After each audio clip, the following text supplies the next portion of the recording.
Hey everyone, today I have 7 hair hacks to help you with thinning hair, especially if it is also fine. If you are new here, my name is Marnie and my YouTube channel and social media channels are also known as Miss Gold Girl, and I'm really glad that you're here. If you end up enjoying this video, please don't forget to hit the subscribe button down below. I upload 3 days a week, Sunday, Tuesday, Friday at 6 a.m. and my video topics are mostly about beauty and fashion, specifically pertaining to women over 40, over 45, women of all ages. I am 49, knocking on that menopause door, so this situation is specific to issues that I'm facing, and I have a feeling a lot of you are facing as well. So let's jump into those tips. Tip number 1, see a doctor. If you've always had fine hair, that's one thing, but if you're noticing that suddenly your hair is also thinning as well, it's shedding more, you just see less of it when you're combing through your hair, I highly recommend seeing a doctor, specifically a dermatologist. These are people that are trained to deal with hair conditions, and there could be a medical condition, an underlying medical cause that is causing the thinning hair. And that's not necessarily a bad thing, because if it's something that's easily addressed with some medication, you're gonna go back to having lush, beautiful hair before you know it. So in my case, I did see a dermatologist in the late spring, and it turned out that even though I have hypothyroidism, which I knew, and it's controlled but does contribute to thinning hair, and even though I'm probably premenopausal, not menopausal yet, and that also can contribute to thinning hair. In my specific case, we believe that the reason my hair has been thinning is because I have a low ferritin count, which is related to the iron in your blood. It's a simple blood test, easily detectable. The professionals tend to say that you want a level of 70 or higher for hair growth. My initial blood test was in the 20s. I just had a follow-up and it is at 47, so it's slowly getting there. We are seeing improvement. So to address my specific situation, and everyone's is going to be different, after I saw my doctor, she prescribed 3 things to me. Spironolactone, which is a prescription medication, slow-release iron, which you can get over the counter, but it is important to keep track of the iron levels in your blood because too much can be a bad thing as well. And then she also prescribed a topical serum to apply to my hair twice a day that is sent to me through a compounding pharmacy. It's a special kind of formula, and I will list the specifics of that below. So tip number 1, go see a doctor. Tip number 2, wash and condition your hair with intention. And by that I mean you need to put some thought into it. So as far as washing goes, wash your hair less. I tend to wash my hair twice a week. Obviously, take this with a grain of salt. If you have oily hair and you work out every day, you may need to change it up a bit, but you do not need to wash your hair every single day. Also, make sure you do a double cleanse. This isn't so much to address the thinning hair as much as when you have thin hair and it's finer as well. You really want to get all the old styling products and shampoo residue off your hair. Anything extra will make your hair get weighed down and limp. So a double wash is great. And then when you condition your hair, ideally you should only condition from the ears down, or what I like to think of is the ponytail only. So when you pull your hair up into a ponytail, just the part that would be up is what gets conditioned. If you have any conditioner left on your hands, kind of run it along the hairline, but most of the conditioner should be from the ears down. As far as the specific products that you use, I personally am very loyal to the Colleen Rothschild brand, and what I use is her shampoo that has just been restocked. So happy, so I have a brand new big bottle. I have been using her Quench and Shine Restorative Mask, which is meant to be a more heavy hair mask, but can be used as a regular conditioner, and I do use it as a regular conditioner, but I'm really, really happy that they just released the Replenish and Shine Daily Conditioner, which is very similar in formula to the original hair mask that is a cult favorite, but it's lighter weight, so it's intended to be used every day. So I've recently switched over to this, and then I'm saving my big jug for once a week, every other week, or if I'm just taking a bath and I want to really luxuriate. Tip number 3, cut your hair. I am not saying that women of a certain age can't or shouldn't have longer hair. If you have thick, lustrous hair, grow it as long as you want. I think long hair looks especially beautiful and more striking on older women. Probably because I'm jealous that at that age I can't do it myself. But if you have fine, thinning hair, the last thing you want is hair really past your collarbone. Once it starts going past your collarbone, you will see that it starts to get more stringy, more scraggly looking. It doesn't show off your hair to its best perspective. So in my case, I took the plunge and I chopped quite a bit off. My collarbone is right here, so here we are. And I went for a more square, blunt cut, no layers. I'm starting to almost have no layers, very excited that they're growing out. Now, I just came from the hair salon this afternoon, so my hair normally does not look quite this good, and she did curl it.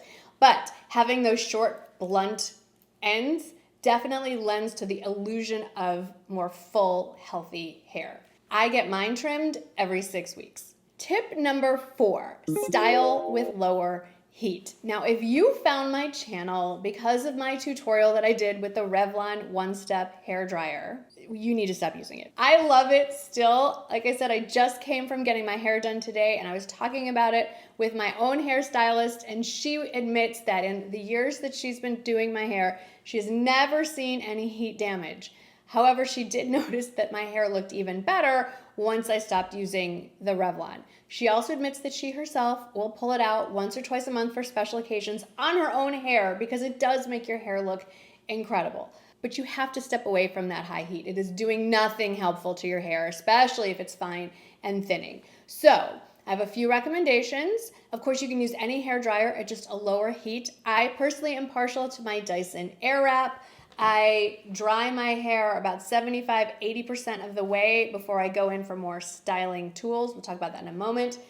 Obviously, this is a really expensive choice. The regular Dyson hair dryer is quite a bit down in price from the Airwrap. I love that. For a while, I was using the Bioionic Speed, I think it's the Ultra Speed. I'll list them all below in the description box. Dryer, and it's super lightweight. It weighs a pound, and it does have a very powerful blast, but you can do really low heat. So those are the ones that I personally would recommend. Since I cut my hair, I tend to wear it straight unless my hairstylist does it for me. But when I do want a super straight look or curls, I do have 2 styling tools that I prefer, and I will list those down in the description box if you're more interested in those as well. Tip number 5, styling products do make a difference. The amount and the quality. As far as the amount goes, use less. You can always add more. This isn't going to affect the health of your hair, but when you have thin hair, it looks more limp. Obviously, you don't have as much volume, and the more products you put on, the more it weighs it down. We all know this. My stylist today was also telling me that a lot of people come to her and they think, well, a little bit works great, so let's just add more. That is not always the case, especially with styling products. Less is more, so use less. I swear this video is not sponsored by Colleen Rothschild, but like I said, I'm loyal to her hair products, and I do use her styling cream and her shine serum as part of my styling products. I do have 2 amazing products that kind of cheat the eye and make it look like you have more hair. The first is this dry shampoo from Beauty Bio. I've just been using this a couple of months, and I am blown away by how amazing this is. It also has a hair growth ingredient in it. Now, I don't know how well that's working, but it certainly doesn't hurt. It's also starch-free, I believe talc-free, and alcohol-free, so definitely worth looking into. The other thing as far as making my hair look more voluminous, but also holding it in place, is key with this product. It's by SGX NYC, and it is the Do-It-All. It is a 3-in-1 dry texturizer spray. It's a dry shampoo, texturizer, and hairspray all in one. It can really get you nice voluminous hair, even if you don't really have it. Tip number 6, sleep matters in a lot of ways. First of all, you're not gonna have a healthy body overall unless you get a good amount of sleep. So make sure you're getting some good sleep, but how you sleep matters as well. You're gonna hear all the people say you have to sleep on your back, and ideally that's great, but I haven't trained myself to do that quite yet. So instead, it helps if you put your hair up, and how you put your hair up matters too. Don't just put it slicked back in a ponytail. That will lead to breakage. Put it, if you have enough hair, put it into a loose bun. I tend to sleep with mine in like a kind of half bun pony, more towards the middle of my head, and I put my hair up with a silk scrunchie. I love my silk scrunchies. They do sometimes fall out because I don't have a lot of hair to keep it in. So the other option are one of these coily things, like I want to call them Teletubbies, Teleties. These tend to not leave ridges in your hair, especially if you keep it loose. So put it in a bun or do a very loose braid, again, tied with one of these or maybe even a scrunchie. So it gets the hair off your face, off your neck. You'll sleep cooler at night, but you won't do any further damage to your hair. It also helps to sleep on a silk or satin pillowcase. I prefer silk. I've been trying out a new to me pillowcase that's made out of eucalyptus. I'm not enjoying it nearly as much as my silk pillowcases. I have a few favorites. I'll list those down in the description box as well. And my last tip number 7, find a good stylist. I feel like this is key. You need to find a stylist who understands what you're going through, what you're trying to accomplish, your hair journey, so to speak. You want a stylist who will listen to you, who knows what they're doing when they're working with thinning hair and can give you the look that you're looking for and give you tips and tricks to take with you to use at home. And one that I picked up today as I was talking about all this with my stylist, she says, don't discount good old-fashioned Velcro rollers. So I don't need these as much because I'll admit the Dyson Airwrap gives me tons of volume.